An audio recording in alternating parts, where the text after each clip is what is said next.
Hello bachcho, let's read the following question.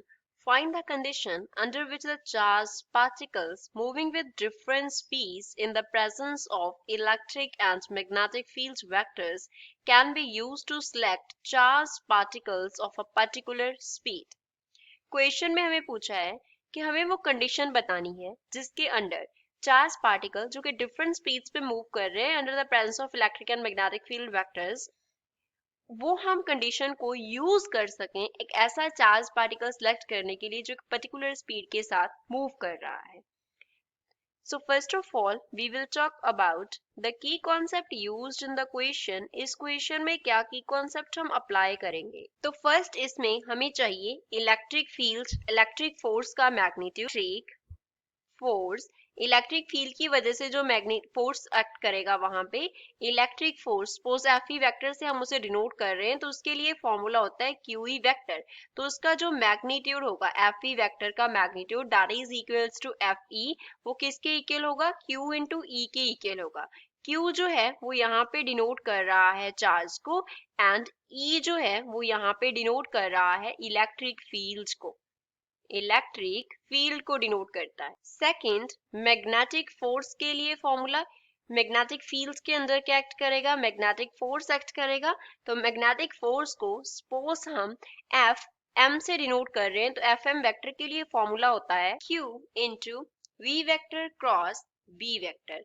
तो अगर हमें इसका मैग्नीट्यूड लिखना हो तो हम लिख सकते हैं एफ एम वेक्टर का जो मैग्नीट्यूड होगा that will be Q B B into यहाँ पे आ जाएगा साइन थीटा. अब यहाँ पे v जो है वो डिनोट करता है स्पीड को एंड जो कैपिटल B है वो हमारे पास रिप्रेजेंट करता है मैग्नेटिक फील्ड को, दैट इज मैग्नेटिक फील्ड. और अगर हमें इसका मैक्सिमम वैल्यू लिखना हो फोर्स का तो Fm को we can write Q into V into B. अब हमें क्या चाहिए, हमें बोला है कि हमें चार्ज पार्टिकल सेलेक्ट करना है, charge particle with a particular speed, with a particular speed. That means इसका speed जो है वो change नहीं होगा. Means particle क्या कर रहा है, unreflected move कर रहा है. Particle is moving unreflected. Particle क्या कर रहा है, अनरिफ्लेक्टेड मूव कर रहा है, तभी उसका स्पीड एक पर्टिकुलर वैल्यू होगा, स्पीड चेंज नहीं करेगा अगर वो अनरिफ्लेक्टेड मूव करेगा, क्योंकि स्पीड v वेक्टर हमारे पास क्या है, वेक्टर क्वांटिटी है. v वेक्टर क्या है, वेक्टर क्वांटिटी है. तो अगर ये वेक्टर क्वांटिटी है, लेट अस से मैग्नेटिक फील्ड क्या करेगा, इसको सर्कुलर फॉर्म में मूव करेगा.